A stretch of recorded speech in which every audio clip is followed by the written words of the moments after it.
Никој од присутните не очекуваше да се случи инцидент на денешното 17-то возобновено фрлање на крстот во водите на реката Брегалница во Штипско Ново село. Помеѓу 25-те кандидати за прв пат крстот го фати женско, штипјанката Борислава Васкова. Но во истиот момент еден од кандидатите буквално од рација и го одзеде крстот и оглушувајќи се на повиците на свештеникот и полицијата да го врати, излезе од реката и побегна во непознат правец.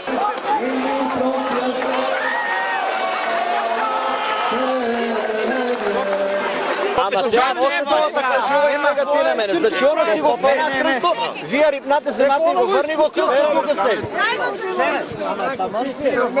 Врни го крсто тука. Јас знам највише да пливам од сите за тоа. И без крст, 31 годишната Васкова доби благослов и пригодни подароци. Сум благодарна на Господ затоа што ми исполни желбата.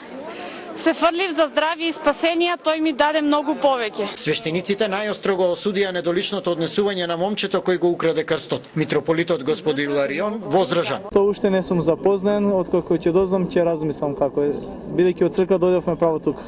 Така било Божјата промисла, таа да го фати и да го изведе од водата, но ете гледаме и нечесни луѓе има и го грабна од раците, сведоци сме сите, што бевме на мостот, како и го грабна, така недостојно, недолично, но ете ние тоа не го признаваме, тоа момче што го зеде крстот и сега одма, јас ќе отидам во полициската станица да пријавам кражба на крстот. Последната вест говори дека полицијата го лоцирала и фатила крадецот на богојавленскиот крст.